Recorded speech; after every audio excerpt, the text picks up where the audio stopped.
What's up everyone, welcome back to the channel. Today I'll be talking about Cat Person.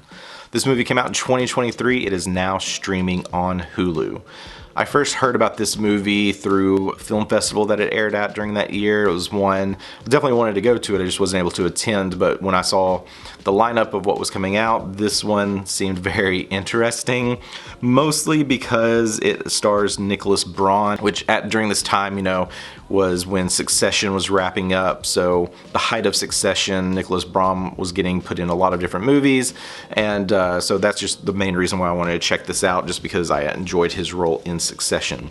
But this movie is now on Hulu, like I said, so let's get into it. So this movie follows a young girl, college girl named Margot, as she's working at a movie theater and essentially notices that there is a guy that's regularly attending, seems to have a crush on each other, and they decide to go on a date and see what happens from there.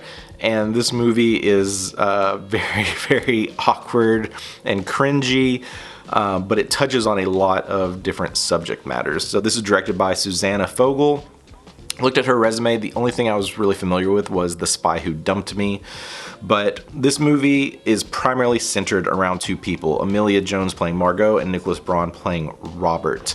So we're following this primarily through Margot's eyes viewpoint, as she is a young college student who's working at a movie theater, meets Robert, and they begin this, essentially this nice relationship that are texting one another.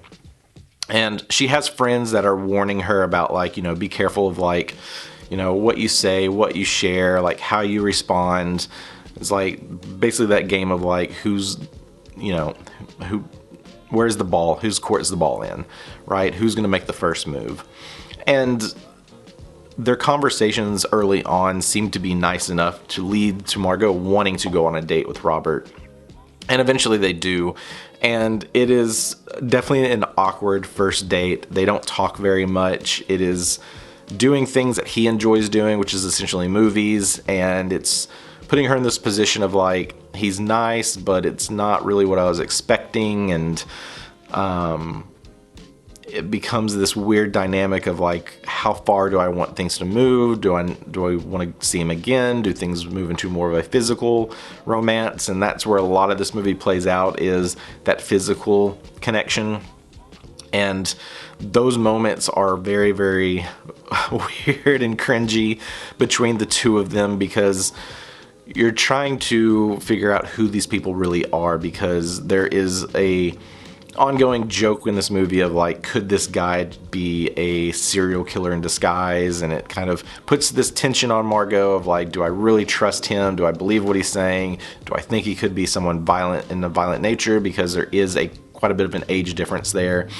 And we kind of see how that plays out, especially when we get into the third act, when things kind of ramp up a little bit more.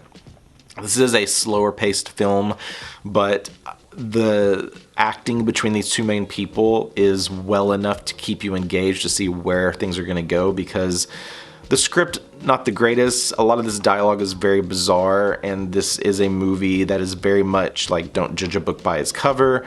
You're trying to figure out like, who are these people really, who they say they are, because there are moments where I think one thing's going to happen and then something else completely different happens. And this movie does have quite a bit of a wild ending, and really like sets the stage of like what's what in terms of Robert as a person and Margot as a person, because a lot of this does boil down to their communication. This is a movie that's built around how we communicate, especially in today's world where most people, if not everyone, of a teenage age and older, have a smartphone or a phone capable of text messaging, where you're hiding behind social media in some way, or that's how you're communicating. And it just removes that classic element of just that face-to-face meeting someone, not behind some sort of computer screen. And we see the differences between these two people there, especially with their ages. Robert is one who wants to be more classic. He wants to meet someone without having to do it through a social media platform or text messaging, whereas Margot is younger, and that's just how she's used to communicating. So we definitely see that difference between the two, of they struggle of how to properly talk to one another. And there are some interesting points that are brought up later in the film of like, hey, you would have known this if you would have just asked me. It's one of those things of like, do I just share everything about my life, or do I open it up to let someone ask me so I can share with them about like what I do for work, what I do for hobbies, what about my family, am I the only child, do I have my parents, etc., etc.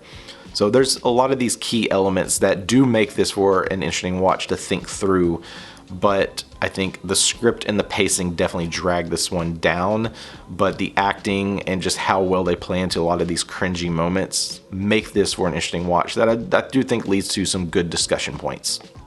So that's my thoughts on Cat Person. If you saw this one, let me know what you thought about this in the comments. Are there any other movies kind of similar to this that you would recommend? It's definitely an interesting watch, and I don't know if it's one I would revisit, but I think watching it once, you can see the discussion points brought up, the themes of this movie. That's enough to kind of get you thinking about, like, how do relationships work in this world today? Not just so much relationships in terms of romantic, but just how we communicate with our friends and our family. And if we think about, have we lived has our life been when we didn't have cell phones, and what was that change, and how did that impact us? So I think it's really cool stuff. Thank you much for stopping by. Be sure to like and subscribe. It helps this channel out so much. I'll be back later this week with more reviews. We'll see you again soon.